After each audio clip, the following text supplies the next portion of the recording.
اور پھر ہمارے یہ کمتر اور گھٹیا اور غلیظ کام کون کرے گا؟ اس پر فرعون نے حکم جاری کیا کہ 1 سال چھوڑ کر بچے قتل کیے جائیں۔ انہی حالات میں موسیٰ علیہ السلام پیدا ہوئے۔ نجومیوں نے فرعون کو اطلاع دی کہ بچہ پیدا ہو گیا ہے۔ اس اطلاع نے فرعون کو بدحواس کر دیا اور اس کی سپاہ نے گھر گھر تلاش شروع کر دی۔ حضرت موسیٰ علیہ السلام کے بھائی حضرت ہارون علیہ السلام صلح امان میں پیدا ہوئے تھے، جبکہ حضرت موسیٰ علیہ السلام قتل والے سال میں پیدا ہوئے تھے، مگر اللہ نے ان کی حفاظت کا سامان اس طرح فرمایا کہ ان کی والدہ پر معمول کے مطابق حمل کے آثار ظاہر نہ ہو، جس سے فرعون کی چھوڑی ہوئی دائیوں کی نگاہ میں نہ آئے۔ یوں ولادت کا مرحلہ تو شانتی سے گزر گیا اور حکومت کے علم میں نہ آ سکا، لیکن ولادت کے بعد بھی قتل کا اندیشہ موجود تھا۔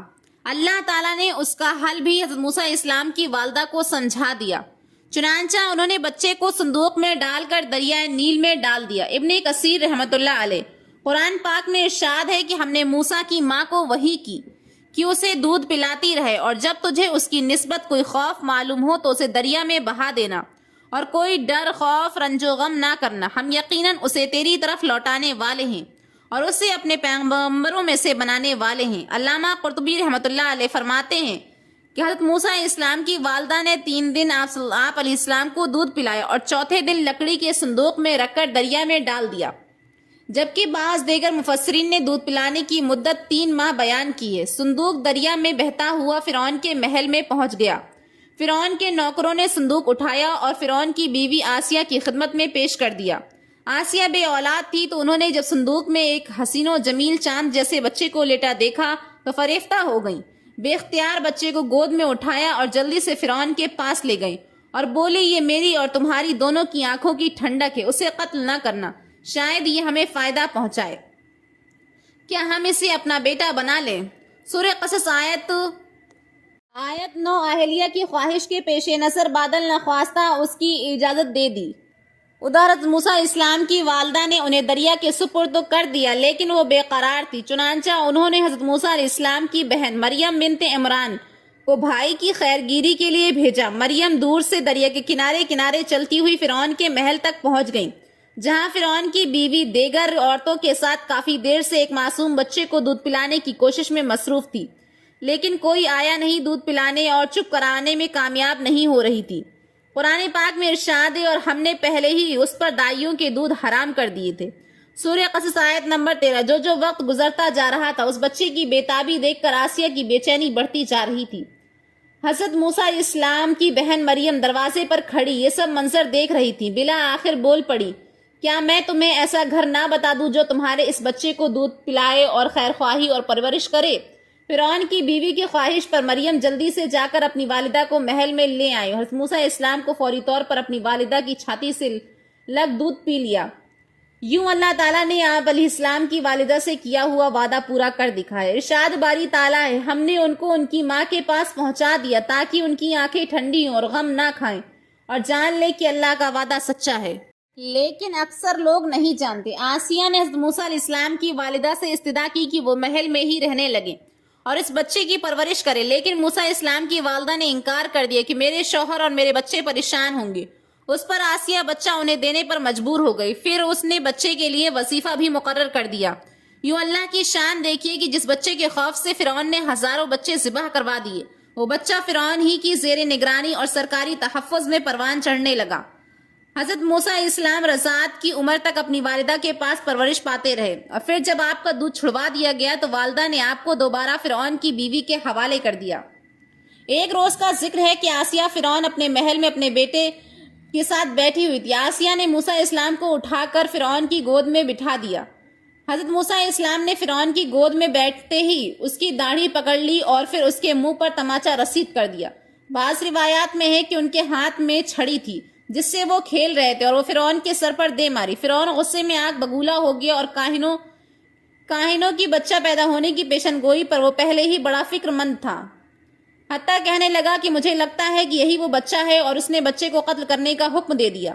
آسیہ دیکھ کر سخت پریشان ہو گئی اور بولی، یہ معصوم بچہ ہے، اسے کسی چیز کی عقل نہیں، اس نے ایسا نادانی میں کیا ہے۔ بادشاہ سخت غصے میں تھا اور اسے بچے سے خوف آنے لگا تھا، بولا میں اسے قتل کر کے رہوں گا۔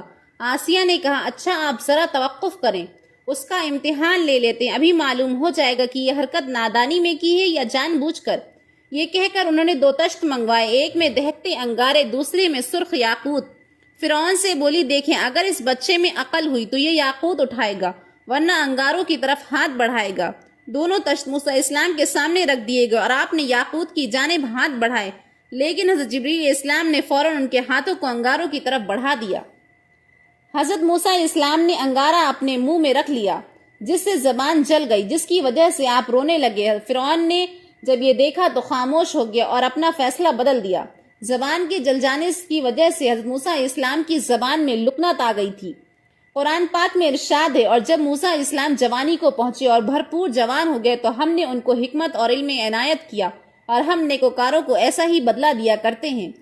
حضرت موسیٰ علیہ السلام شاہی محل میں آسیہ کی زیر نگرانی پرورش پاتے رہے، پرورش پاتے ہوئے جوان ہو گئے۔ آپ نہایت خوبصورت، طاقتور، سمجھدار اور دانا انسان تھے۔ مصر میں فرعون کے لبالغ بیٹے کے نام سے مشہور تھے، اسی وجہ سے ان کا رعب و دبدبہ بھی بہت تھا۔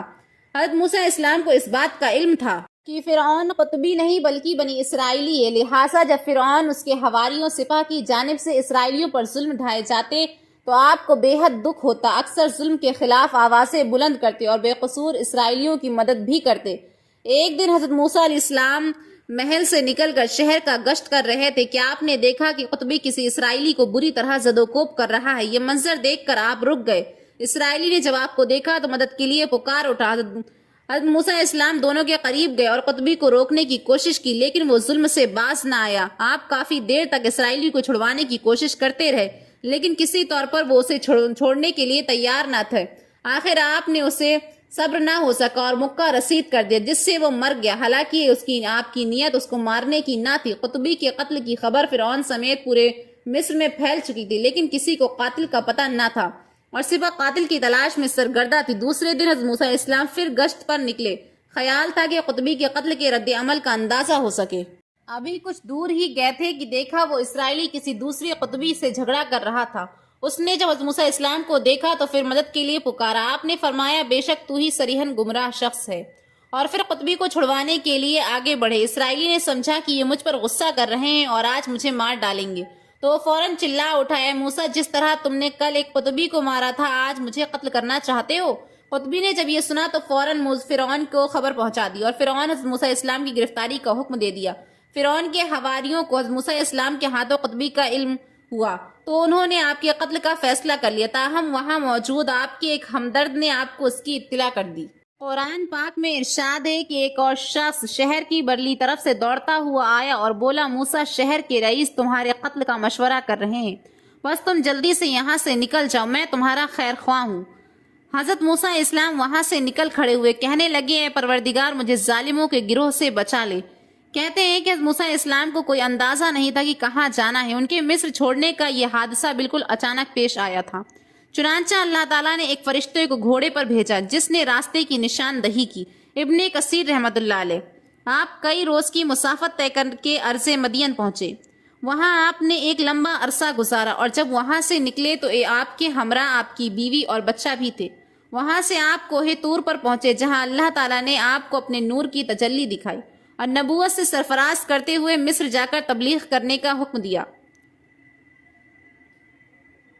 ناظرین، روایات میں ہے کہ اللہ تعالیٰ نے حضرت ہارون علیہ السلام کو نبوت کے منصب پر فائز فرما کر حضرت موسیٰ علیہ السلام کے مصر آنے کی خبر دے دی تھی۔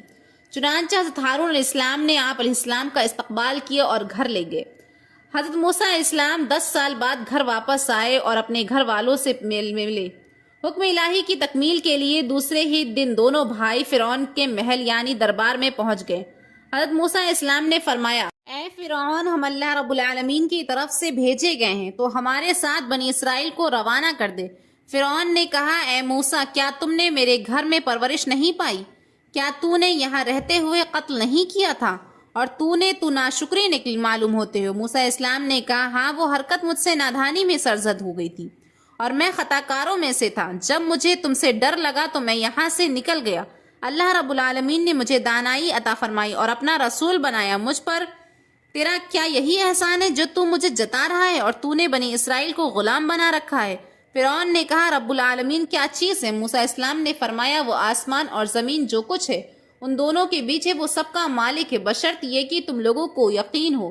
فرعون نے اپنے حواریوں سے کہا، تم سن نہیں رہے، یعنی کہ کیا تم کو اس بات پر تعجب نہیں کہ میرے سوا بھی کوئی اور معبود ہے؟ حضرت موسیٰ علیہ السلام نے فرمایا، وہ تمہارے اور تمہارے باپ داداؤں کا پروردگار ہے۔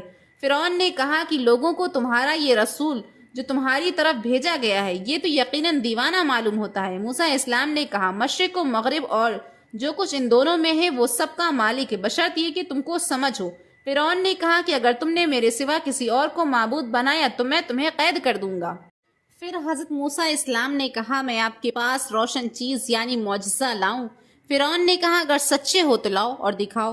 بس انہوں نے اپنی لاٹھی زمین پر ڈالی تو وہ اسی وقت اژدہا بن گئی، اور اپنا جب ہاتھ بغل سے نکالا تو وہ سفید چمکیلا نظر آنے لگا۔ یہ دیکھ کر فرعون اپنے پاس بیٹھے سرداروں سے کہنے لگا کہ بھائی، یہ تو کوئی بڑا جادوگر معلوم ہوتا، یہ تو چاہتا ہے کہ اپنے جادو کے زور سے تمہیں تمہارے ملک سے نکال دے، تو تمہاری کیا رائے ہے؟ ان سب نے کہا کہ آپ اسے اس کے بھائی کو مہلت دیجیے اور تمام شہروں میں ہر کارے روانہ کر دیجیے جو آپ کے پاس ماہر جادوگروں کو جمع کر کے لے آئے۔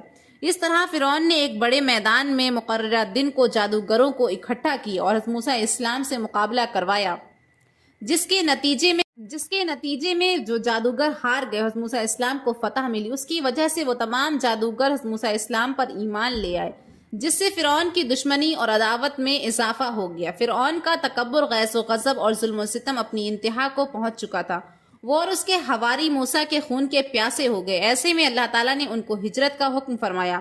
قرآن کریم میں ارشاد ہے کہ اور ہم نے موسیٰ کی طرف وحی بھیجی کہ تمہارے بندوں کو لے کر راتوں رات نکل جاؤ، پھر ان کے لیے دریا میں لاٹھی مار کر خشک راستہ بنا دو، پھر تم کو نہ فرعون کے آ پکڑنے کا خوف ہوگا اور نہ غرق ہونے کا۔ حضرت موسیٰ علیہ السلام شروع رات میں بنی اسرائیل کو لے کر مصر سے دریائے کلثم بحر احمر کی طرف نکلے۔ علامہ طبری رحمۃ اللہ بیان فرماتے ہیں کہ حضرت موسیٰ علیہ السلام کے ساتھ 6,30,000 سوار اور 20,000 پیادے تھے۔ اس کے علاوہ لڑکیاں، بچے، عورتیں۔ حضرت موسیٰ علیہ السلام 9 محرم کو ہفتے کے دن غروب آفتاب کے بعد مصر سے روانہ ہوئے۔ فرعون کو آپ کے نکلنے کی خبر صبح کو ہوئی۔ آپ نے فوری طور پر 7 لاکھ سے زائد سواروں کے ساتھ ان کا پیچھا کیا۔ جب بنی اسرائیل نے اپنے پیچھے فرعون کی فوجی سیلاب اور آگے بکھری ہوئی موجوں کو دیکھا تو گھبرا گئے۔ قرآن کریم میں ہے، تو موسیٰ علیہ السلام کے ساتھیوں نے کہا، ہم تو یقیناً پکڑ لیے گئے۔ موسیٰ علیہ السلام نے کہا، ہرگز نہیں، یقین مانو میرا رب میرے ساتھ ہے جو ضرور مجھے راہ دکھائے گا۔ ہم نے موسیٰ کی طرف وحی بھیجی کہ دریا میں اپنی لاٹھی مارو۔ انہوں نے دریا میں لاٹھی ماری تو اس نے 12 خشک راستے نکل آئے اور بنی اسرائیل کے 12 قبیلے ان میں سے گزر گئے۔ لشکر فرعون یہ خطرناک منظر دیکھ کر سہم گیا۔ فرعون بھی ان کے قدرت کے کرشمے کو دیکھ کر مرعوب ہو چکا تھا، لیکن پھر اپنے اوپر فرعونیت سوار کرتے ہوئے گویا ہوا، تم لوگ فکر نہ کرو، یہ سب کرشمہ میری ہیبت کا ہے جس سے دریا کی روانی رک گئی، راستے بن گئے ہیں تاکہ میں اپنے بھگوڑوں کو پکڑ کر سزا دے سکوں۔ یہ کہہ کر وہ آگے بڑھا اور اپنا گھوڑا دریا میں ڈال دیا اور لشکر کو پیچھے آنے کا حکم دیا۔ جب فرعون اور اس کا لشکر دریائے راستوں کے اندر سما گیا تو اللہ تعالیٰ نے دریا کو روانی کا حکم دے دیا اور دریا کے سب حصے آپس میں مل گئے۔ فرعون جب ڈوبنے لگا تو پکار اٹھا، میں اللہ وحدہ لا شریک پر ایمان لاتا ہوں۔ قرآن کریم میں ہے کہ پھر جب انہوں نے ہمارا عذاب دیکھ لیا تو کہنے لگے کہ ہم اللہ وحدہ پر ایمان لائے، اور جن کو ہم نے اس کا شریک بنا رہے تھے ہم نے ان سب کو انکار کیا۔ جب فرعون غرق ہو گیا تو اس کی موت کا بہت سے لوگوں کو یقین نہیں آتا تھا، تو اللہ تعالیٰ کے حکم سے پانی نے اس کی لاش کو باہر خشکی میں پھینک دیا، جس کا سب نے مشاہدہ کیا۔ قرآن کریم میں ارشاد باری تعالیٰ ہے، اور آج ہم تیری لاش کو پانی سے نکال لیں گے تاکہ تو ان کے لیے نشان عبرت ہو جو تیرے بعد ہیں، اور بہت سے لوگ ہماری نشانیوں سے بے خبر ہیں۔ آج بھی فرعون کی حنوط شدہ لاش عبرت کا نشان بنی ہوئی ہے، مصر کے عجائب خانے میں محفوظ ہے۔ روایت ہے کہ فرعون اور اس کے لشکر کی ہلاکت یوم عاشورہ کو ہوئی۔ امام بخاری رحمۃ اللہ علیہ نے فرمایا کہ حضرت ابن عباس سے مروی ہے کہ رسول اکرم صلی اللہ علیہ وسلم مدینہ منورہ تشریف لائے تو یہود عاشورہ 10 محرم کا روزہ رکھے ہوئے تھے، تو حضور صلی اللہ علیہ وسلم نے دریافت کی کہ یہ کون سا روزہ ہے جو تم رکھتے ہو؟ انہوں نے کہا، یہ وہ روزہ ہے جو حضرت موسیٰ علیہ السلام کو فرعون پر غلبہ حاصل ہوا تھا۔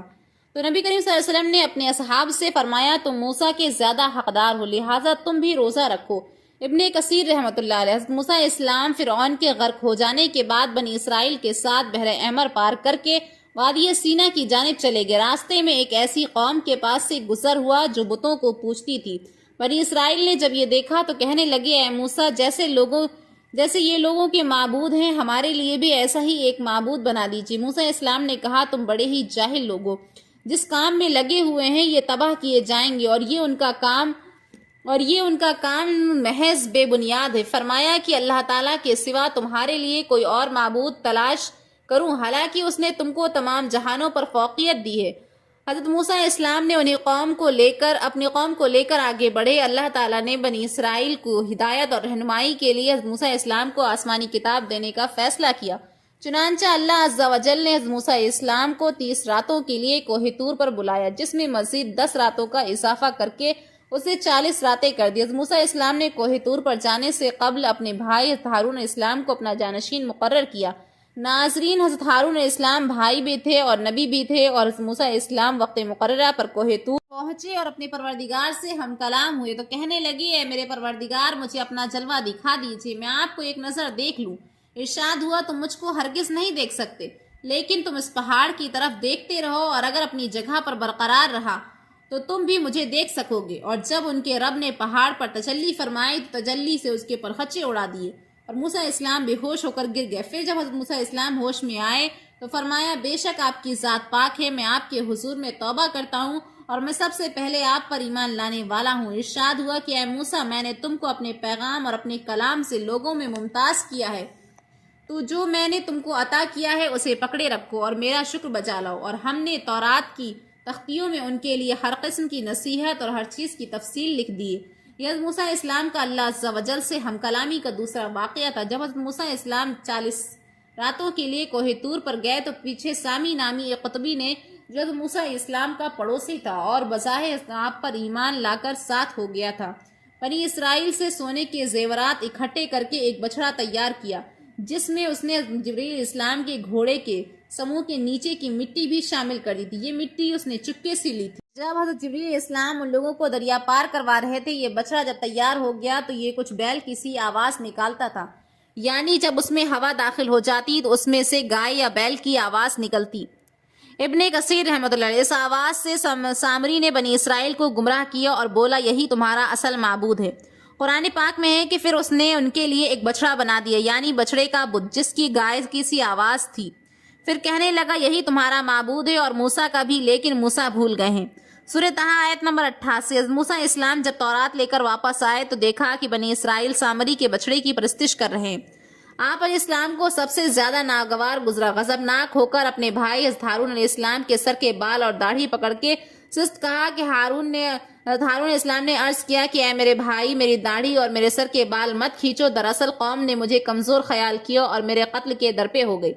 پھر حضرت موسیٰ علیہ السلام سامری کی طرف متوجہ ہوئے اور فرمایا تو نے یہ حرکت کیوں کی؟ اس نے کہا کہ میں نے فرشتے کے نقشے پاسے ایک مٹھی میں بھر لی تھی، پھر اس کو بچڑے کے قلب میں ڈال دیا اور مجھے یہ کام بھلا لگا۔ موسیٰ علیہ السلام نے کہا اچھا جا، دنیا کی زندگی میں تیری یہی سزا ہے کہ تو کہتا پھرے گا کہ مجھے نہ چھونا، اور تیرے لیے ایک اور وعدہ ہے یعنی عذاب کا جو تجھ سے ٹل نہ سکے گا۔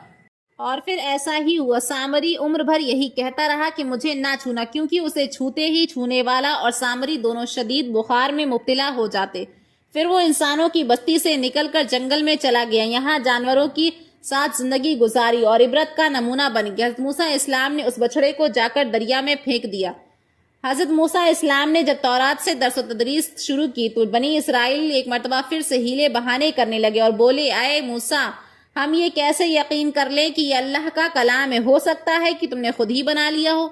اس صورتحال میں حضرت موسیٰ علیہ السلام نے ایک بار پھر اللہ سے رجوع کیا۔ اللہ تعالیٰ نے فرمایا اے موسیٰ اس قوم کے منتخب افراد کو لے کر کوہ طور پر آ جاؤ تاکہ ہم ان کو اپنا کلام سنائیں اور انہیں یقین آ جائے۔ جب حضرت موسیٰ علیہ السلام نے ان میں سے 70 کردہ افراد چنے اور ان کو کوہ طور پر لے گئے اور جب اپنے کانوں سے اللہ کا کلام سن لیا تو بولے جب تک ہم اللہ کو خود سے دیکھ نہ لیں کیسے یقین کر لیں۔ ان کی ہٹ دھرمی اور سرکشی پر کوہ طور لرز اٹھا اور شدید بجلی کڑکی، جس کی دہشت سے وہ سب ظاہر مردہ ہو کر گر گئے۔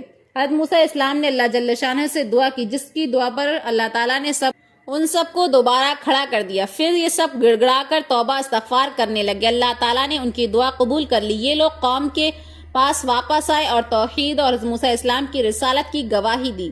مگر کچھ ہی دن گزرے تھے کہ جب عادت پھر سے شرک میں مبتلا ہو گئے۔ اس مرتبہ اللہ تعالیٰ نے کوہ طور کو ان کے سروں پر معلق فرما دیا۔ قرآن پاک میں ارشاد ہے، اور جب ہم نے تم سے وعدہ کیا اور تم پر کوہ طور پہاڑ لا کر کھڑا کر دیا اور حکم دیا کہ جو کتاب ہم نے تم کو عطا کر دی ہے اس کو مضبوطی سے پکڑے رہو اور جو کچھ اس میں ہے اس کو یاد رکھو تاکہ عذاب سے محفوظ رہو۔ بنی اسرائیل اپنے سروں پر کوہ طور کو دیکھ کر بہت زیادہ خوفزدہ ہوئے کہ کہیں اسی بڑے پہاڑ کے نیچے دب کر ختم ہو جائیں گے۔ چنانچہ وہ سجدوں میں گر گئے اور توبہ استغفار کرنے لگے۔ پھر حضرت موسیٰ علیہ السلام کی درخواست پر اللہ تعالیٰ نے ایک بار پھر انہیں معاف کر دیا۔ ناظرین، اللہ رب العزت نے حضرت موسیٰ علیہ السلام کو ارض مقدسہ یعنی ملک شام جانے اور باپ دادا کی سرزمین کافروں سے چھڑوانے کا حکم دیا۔ حضرت موسیٰ علیہ السلام بنی اسرائیل کو لے کر وہاں پہنچ گئے۔ اس وقت وہاں ہر قوم پر قوم جبارین کا قبضہ تھا۔ یہ لوگ عجیب قد و قامت، خوفناک شکل و صورت اور ہیبت ناک کے مالک تھے۔ ان کے ظلم و ستم اور جبر و تشدد کی داستانیں عام تھی۔ بنی اسرائیل نے جب شہر سے باہر ان کے حالات سنے تو شہر میں داخل ہونے اور ان سے جہاد کرنے سے انکار کر دیا۔ وہ کہ موسیٰ اسلام، جب تک یہ لوگ وہاں ہیں ہم ہرگز وہاں نہیں جائیں گے۔ اگر لڑنا ہی ضروری ہے تو پھر آپ اور آپ کے پروردگار جا کر ان سے لڑائی کر لیں، ہم تو یہیں بیٹھے ہیں۔ حضرت موسیٰ علیہ السلام اپنی قوم کی تمام تر نافرمانیوں اور بےہودگیوں کو اب تک صبر اور تحمل سے برداشت کرتے چلے آ رہے تھے اور ان کے لیے دعا گو رہتے تھے اور اللہ تعالیٰ سے انہیں معافی دلواتے رہتے تھے، لیکن ان کے اس جواب پر بے حد غمگین اور رنجیدہ ہو گئے۔ ان کے لیے بددعا فرماتے ہوئے انہیں فاسقین کے نام سے پکارا۔ اللہ جل شانہ نے اپنے رسول کی دعا قبول فرمائی اور انہیں مصر کے درمیان میدان طیہ میں قید کر دیا۔ وہ 40 سال تک اس میں بھٹکتے رہے۔ موسیٰ اسلام اور حضرت ہارون اسلام بھی ان کے ساتھ، جو ان کی غلطیوں اور نافرمانیوں پر اللہ سے معافی طلب کرتے رہے، جس کی برکت سے سزا کے دوران بھی اللہ تعالیٰ کی نعمت برستی رہی۔ انہوں نے کبھی حضرت موسیٰ اسلام سے دھوپ کی شکایت کی تو آپ علیہ السلام کی دعا سے ان کے سروں پر ابر کا سایہ کر دیا گیا۔ پھر بھوک کی شکایت کی تو حضرت موسیٰ اسلام کی دعا سے اللہ تعالیٰ نے من و سلوہ نازل کر دیا۔ من ایک قسم کے دانے ہیں جو زمین پر پھیلے ہوتے تھے۔ بنی اسرائیل انہیں پیس کر روٹی بنا لیتے تھے، جبکہ سلوہ ایک قسم کے پرندے تھے جو کہ دریا کی طرف سے آتے تھے۔ مدتوں یہ لوگ من و سلوہ کھاتے رہے، نہ ہی ان کے کپڑے میلے ہوتے تھے اور نہ ہی ان کے کپڑے پھٹتے تھے۔ جب ان کو پانی کی حاجت ہوئی تو وہ بھی عطا فرما دیا گیا۔ اللہ تعالیٰ نے فرمایا، اور جب موسیٰ اسلام نے اپنی قوم کے لیے پانی مانگا تو ہم نے کہا اپنی لاٹھی پتھر پر مارو۔ انہوں نے لاٹھی ماری تو اس میں سے 12 چشمے نکلے اور تمام لوگوں نے اپنا اپنا گھاٹ معلوم کر کے پانی پی لیا۔ ہم نے حکم دیا کہ اللہ کی عطا کی ہوئی روزی کھاؤ اور پیو اور زمین پر فساد نہ کرتے پھرو۔ بنی اسرائیل حسب عادت نعمت خداوندی کی ناشکری کرتے ہوئے ادنا چیزوں کی فرمائش کرتے۔ قرآن پاک میں ارشاد ہے، اور جب تم نے کہا کہ اے موسیٰ ہم سب ایک قسم کے کھانے پر ہرگز صبر نہ ہو سکے گا، اس لیے اپنے رب سے دعا کیجئے کہ ہمیں زمین کی پیداوار، ساگ، ککڑی، گیہوں، پیاز دے۔ آپ علیہ السلام نے فرمایا، بہتر چیز کے بدلے ادنا چیز کیوں طلب کرتے ہو؟ وادی طیہ میں بنی اسرائیل کے ساتھ اللہ تعالیٰ کے 2 پیغمبر حضرت موسیٰ علیہ السلام، حضرت ہارون علیہ السلام اور 2 نیک بندے حضرت یوشع بن نون اور کالب بن یقنہ بھی تھے، اور اللہ تعالیٰ ان کے طفیل بنی اسرائیل کو 40 سالہ قید اور سزا کے دوران بھی اپنی نعمتوں اور انعامات سے نوازتا۔ ناظرین، حضرت ابن عباس اور دیگر تمام کئی بزرگ فرماتے ہیں کہ بنی اسرائیل میں ایک بہت ہی مالدار بوڑھا تھا جس کے بھتیجے اس کی موت کے متمنی تھے تاکہ وہ وارثین بن جائیں، اور قتل کر ڈالا اور اس کی لاش پھینک دی۔ لوگوں کو صبح پتہ چلا کہ قاتل کی تلاش شروع ہوئی، مگر کچھ علم نہ ہو سکا۔ لوگ حضرت موسیٰ اسلام کے پاس آئے۔ آپ علیہ السلام نے اللہ تعالیٰ سے دعا کی کہ اللہ تعالیٰ نے حکم فرمایا کہ ایک گائے ذبح کرے۔ قرآن کریم میں اس واقعے کو یوں بیان کیا گیا ہے، اور جب موسیٰ نے اپنی قوم کے لوگوں سے کہا کہ اللہ تم کو حکم دیتا ہے کہ ایک بیل ذبح کرو، تو وہ بولے کیا تم ہم سے مذاق کرتے ہو؟ موسیٰ اسلام نے کہا میں اللہ کی پناہ مانگتا ہوں کہ نادان بنو۔ انہوں نے کہا کہ اپنے پروردگار سے پوچھ کر بتاؤ کہ بیل کس طرح کا ہو۔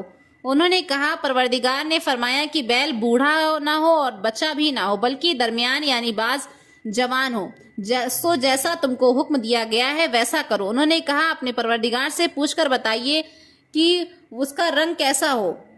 موسیٰ اسلام نے کہا پروردگار نے فرمایا ہے کہ اس کا رنگ گہرا زرد ہو، دیکھنے والوں کے دل کو خوش کر دیتا ہو۔ انہوں نے کہا پروردگار سے پھر درخواست کیجئے کہ ہم کو پوچھ کے بتا دے کہ وہ کس طرح کا ہو، کیونکہ ہم کو بہت سے بیل ایک دوسرے کے مشابہ معلوم ہوتے ہیں۔ اللہ نے چاہا تو ہم کو ٹھیک بات معلوم ہو جائے گی۔ موسیٰ اسلام نے کہا اللہ تعالیٰ نے فرمایا کہ بیل کام میں لگا ہوا نہ ہو، زمین جوتتا نہ ہو، کھیتی کو پانی دیتا نہ ہو، اس میں کسی طرح کے داغ نہ ہو۔ غرض بڑی مشکل سے انہوں نے اس بیل کو ذبح کیا۔ قوم نے کہا اس بیل کا کوئی سا ٹکڑا مقتول کو مار دو اور وہ زندہ کرتا ہے اور اپنی قدرت کی نشانیاں دکھاتا ہے تاکہ تم سمجھو اللہ کے حکم کے مطابق۔ گائے کے گوشت کا ٹکڑا جب مقتول کے جسم سے ملایا گیا تو وہ زندہ ہو کر کھڑا ہو گیا، اس کی رگوں سے خون بہہ رہا تھا۔ پھر حضرت موسیٰ علیہ السلام نے اس سے سوال کیا کہ تجھے کس نے قتل کیا؟ اس نے جواب دیا مجھے فلاں بھتیجے نے قتل کیا۔ یہ کہہ کر وہ مر گیا اور جیسا تھا ویسا ہی ہو گیا۔ اللہ تبارک و تعالیٰ نے حضرت موسیٰ علیہ السلام اور خضر علیہ السلام کا قصہ قرآن کریم کی 18ویں سورت سورہ کہف کی آیت 60 سے 82 تک میں تفصیل سے بیان فرمایا ہے۔ اس واقعے کی تفصیل صحیح بخاری اور مسلم میں روایت ہے کہ ابن ابی کعب رحمۃ اللہ علیہ کی طرف سے آئی کہ رسول اللہ صلی اللہ علیہ وسلم نے فرمایا کہ ایک مرتبہ حضرت موسیٰ علیہ السلام اپنی قوم کو بنی اسرائیل میں خطبہ دینے کے لیے کھڑے ہوئے تو لوگوں نے آپ سے سوال کیا کہ ہم تمام انسانوں میں سب سے زیادہ علم والا کون ہے؟ حضرت موسیٰ علیہ السلام کے علم میں اپنے سے زیادہ کوئی عالم نہیں تھا، اس لیے انہوں نے فرمایا کہ میں سب سے زیادہ علم والا ہوں۔ اللہ تعالیٰ انبیاء کو خاص تربیت دیتے ہیں، اس لیے یہ بات پسند نہ آئی۔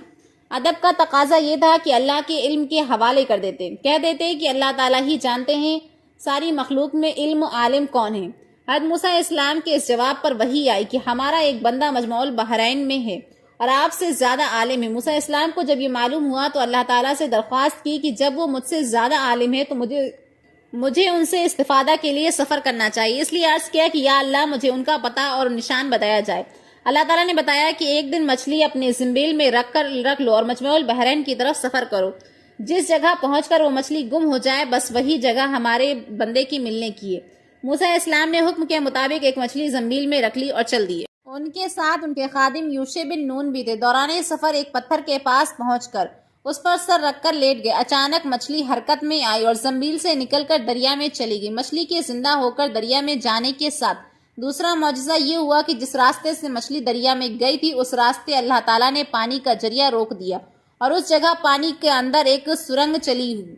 یوشع بن نون اس عجیب واقعے کو دیکھ رہے تھے۔ موسیٰ علیہ السلام بیدار ہوئے تو یوشع بن نون اس مچھلی کا یہ عجیب واقعہ بتانا بھول جگہ سے روانہ ہو گئے۔ پورے ایک دن ایک رات کا مزید سفر کیا۔ جب دوسرے روز کی صبح ہوئی تو حضرت موسیٰ علیہ السلام نے اپنے رفیق سے کہا ہمارا ناشتہ لاؤ۔ اس پر یوشع بن نون کو مچھلی کا واقعہ یاد آیا اور اپنے بھول جانے کا عذر کیا کہ شیطان نے مجھے بھلا دیا تھا، اور پھر بتایا کہ وہ مچھلی تو زندہ ہو کر دریا میں ایک عجیب طریقے سے چلی گئی، جس پر موسیٰ علیہ السلام نے فرمایا وہی ہماری منزل مقصود تھی جہاں مچھلی زندہ ہو کر گم ہو گئی۔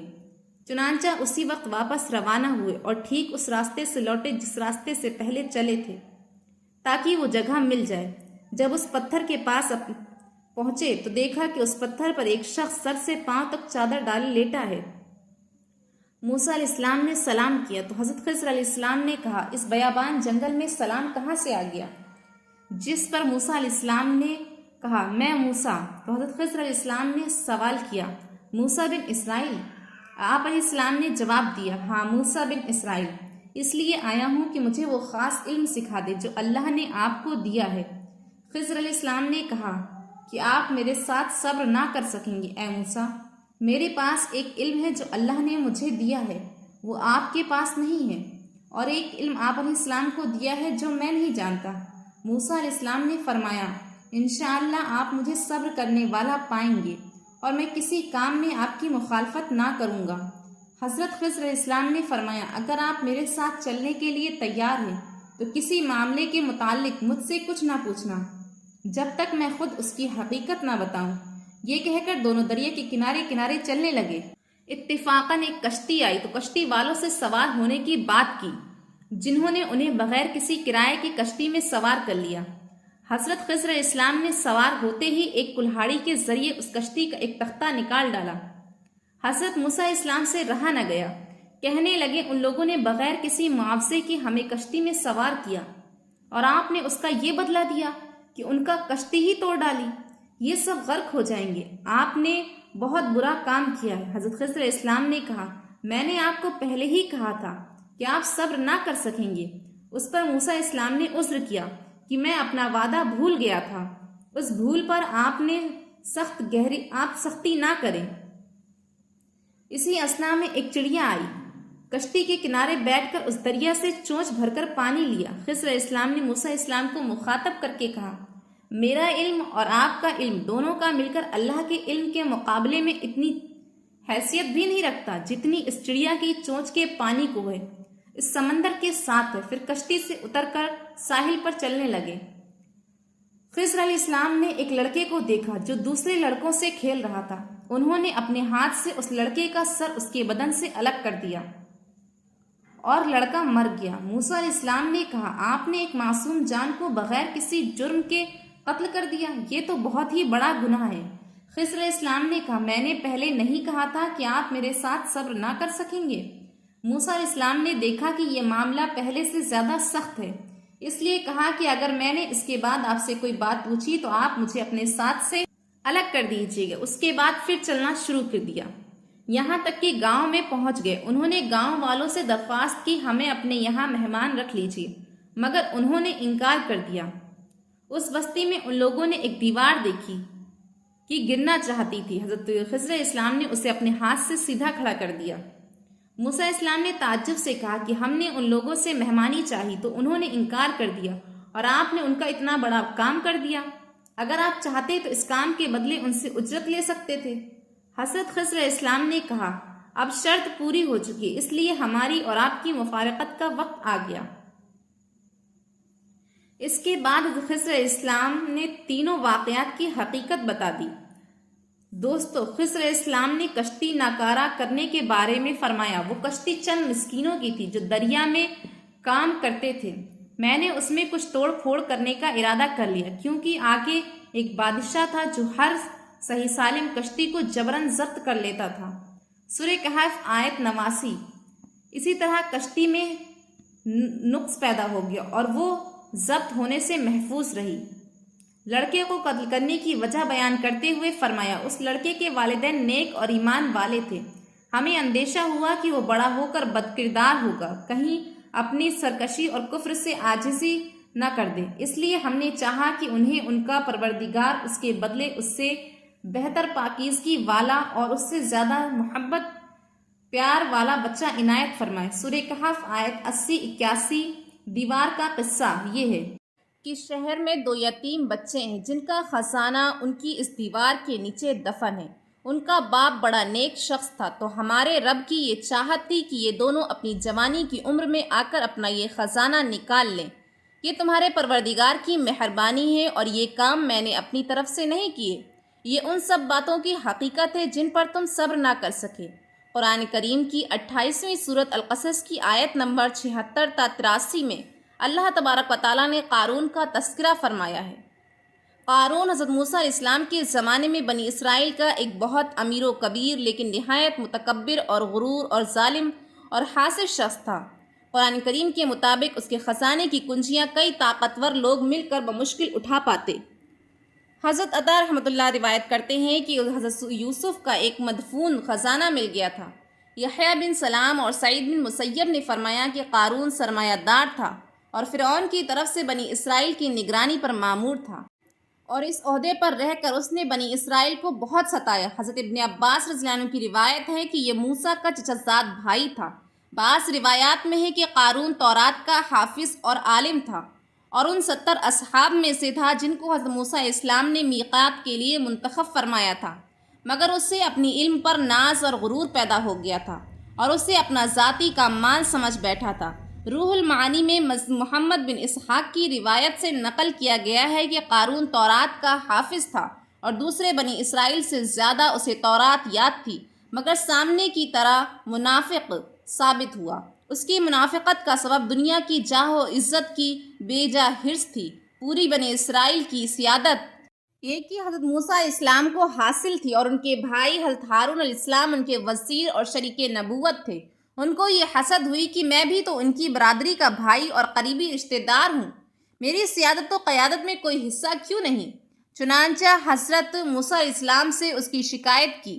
حضرت موسیٰ علیہ السلام نے فرمایا کہ جو کچھ ہے اللہ کی طرف سے ہے، مجھے اس میں کچھ دخل نہیں، مگر وہ اس پر مطمئن نہ ہوا اور حضرت موسیٰ علیہ السلام سے حسد کرنے لگا۔ فرمان الہی کہ ایک روز قارون بڑی آرائش ٹھاٹ اور شان و شوکت کے ساتھ اپنے قوم کے سامنے نکلا جو لوگ دنیا کے طالب ہیں کہنے لگے جیسا مال و متاع قارون کو ملا ہے کاش ایسا ہی ہمیں بھی ملے، یہ تو بڑا ہی صاحب نصیب ہے۔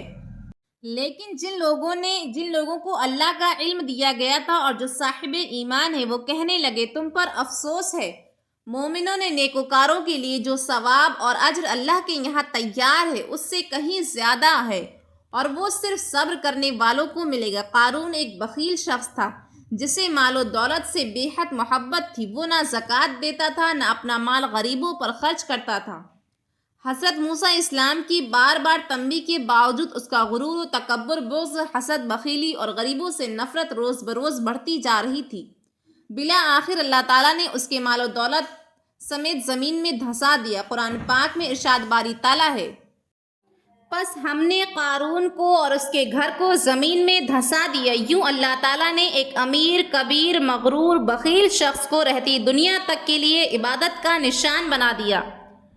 بنی اسرائیل صحرا میں 40 برس تک بھٹکتے رہے اور اس کے کھلے میدان سے نکلنے کے لیے صبح سے شام تک روز سفر کر کے، لیکن شام کو اسی جگہ موجود ہوتے جہاں سے صبح چلے تھے۔ حضرت موسیٰ علیہ السلام اور حضرت ہارون علیہ السلام بھی ساتھ تھے۔ ایک دن صحرا میں یہور نامی پہاڑ پر پہنچے تو حضرت ہارون علیہ السلام کا انتقال ہو گیا اور انہیں وہیں دفن کر دیا گیا۔ 120 برس کی عمر میں حضرت موسیٰ علیہ السلام کا بھی انتقال ہو گیا۔ آخر میں پیارے دوستو، ہارون کے واقعے سے یہ سبق ملتا ہے کہ قارون کا واقعہ ایک عبرتناک مثال ہے۔ قارون ایک بہت ہی مالدار شخص تھا، اس کے پاس بہت زیادہ دولت تھی، وہ اپنے دولت کے نشے میں چور تھا۔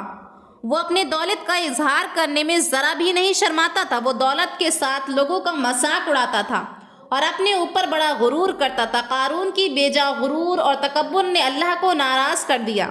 اللہ تعالیٰ نے قارون کو زمین میں دھسا دیا اور اس کی ساری دولت بھی زمین میں دھس گئی۔ مال و دولت کے ساتھ غرور اور تکبر کرنا چاہیے؟ مال و دولت انسان کے لیے ایک امتحان ہے، جیسے اللہ تعالیٰ کی رضا کے لیے استعمال کرنا چاہیے۔ اللہ تعالیٰ ہر شخص کے اعمال کا حساب لیں گے، چاہے وہ کتنا ہی مالدار اور طاقتور کیوں نہ ہو۔ قارون ایک بہت ہی مالدار شخص تھا، لیکن اس نے اپنی دولت کے ساتھ غرور کیا۔ وہ اپنی دولت کے ساتھ لوگوں کا مذاق اڑاتا تھا اور اپنے اوپر بڑا غرور کرتا تھا۔ اس کے بے جا غرور اور تکبر نے اللہ کو ناراض کر دیا۔ اللہ تعالیٰ نے قارون کو زمین میں دھسا دیا اور اس کی ساری دولت بھی زمین میں دھس گئی۔ قارون کا واقعہ ایک عبرتناک سبق ہے۔ دولت کے ساتھ غرور اور تکبر نہیں کرنا چاہیے۔ مال و دولت انسان کے لیے ایک امتحان ہے اور اسی لیے اللہ تعالیٰ کی رضا کے لیے استعمال کرنا چاہیے۔ قارون کے واقعے سے یہ سبق ملتا ہے کہ اللہ تعالیٰ ہر شخص کے اعمال کا حساب لیں گے، چاہے وہ کتنا ہی مالدار اور طاقتور کیوں نہ ہو۔ قارون ایک بہت ہی مالدار اور طاقتور شخص تھا، لیکن اس کے اعمال ایسے نہیں تھے۔ اس نے اپنی دولت کا استعمال لوگوں کی مدد کرنے کے لیے نہیں کیا، بلکہ اس کا استعمال اپنی ذاتی خوشیوں اور آرام کے لیے کیا۔ اس کے بے جا غرور اور تکبر نے سب برباد کر دیا اور اللہ تعالیٰ نے اسے یہ سزا دی۔ قارون کا واقعہ ہمیں یہ سبق دیتا ہے کہ ہمیں اچھے اعمال کرنے چاہیے اور اللہ تعالیٰ کے لیے زندگی گزارے۔ مال و دولت کو اللہ تعالیٰ کی رضا کے لیے استعمال کریں اور اس کے ساتھ غرور اور تکبر نہ کریں۔ اور دنیا میں آج بھی ایسے بہت سے لوگ ہیں جس دولت کے غرور میں مبتلا ہیں۔ وہ اپنی دولت کے ساتھ لوگوں کا مذاق اڑاتے ہیں اور وہ اپنے اوپر غرور کرتے ہیں۔ آخر میں ان لوگوں کو بھی اللہ تعالیٰ کی سزا کا سامنا کرنا پڑے گا۔ دولت پر غرور اور تکبر کے انجام سے بچنے کے لیے ہمیشہ ہمیں یاد رکھنا چاہیے کہ دولت ایک امتحان ہے۔ اللہ تعالیٰ نے ہمیں دولت دی ہے تاکہ ہم اسے اچھے کاموں میں استعمال کریں، اس کے ساتھ غرور اور تکبر نہ کریں۔ اللہ تعالیٰ ہر شخص کے اعمال کا حساب لیں گے۔ جو دولت اور غرور میں مبتلا ہو کر ظلم و ستم اور بدگمانی کرتے ہیں، ان کو آخرت میں اللہ تعالیٰ کے یہاں سخت سزا کا سامنا کرنا پڑے گا۔ ہمیشہ تو آرزو انکساری کا دامن تھامے رکھنا چاہیے۔ ہمیں اپنی دولت کو اللہ تعالیٰ کی رضا کے لیے استعمال کرنا چاہیے اور اس کے ساتھ غرور اور تکبر نہیں کرنا چاہیے۔ اللہ تعالیٰ سے دعا ہے کہ ہم سب کو بھٹکنے سے بچائے، آمین ثم آمین۔ ناظرین، یہ تھی ہماری آج کی ویڈیو۔ امید ہے کہ آپ کو ہماری آج کی یہ ویڈیو پسند آئی ہوگی۔ اگر ویڈیو پسند آئی ہو تو اس کو لائک کریں اور اپنے ہمارے دوستوں کو ساتھ ساتھ شیئر بھی کریں، اور کمنٹس میں آپ ہمیں بتائیے کہ آپ کو کن کن موضوعات پر ویڈیو دیکھنا پسند ہے۔ اگر آپ کو ویڈیو پسند آئی تو پلیز لائک اینڈ سبسکرائب کیجیے گا۔ اوکے، اللہ حافظ۔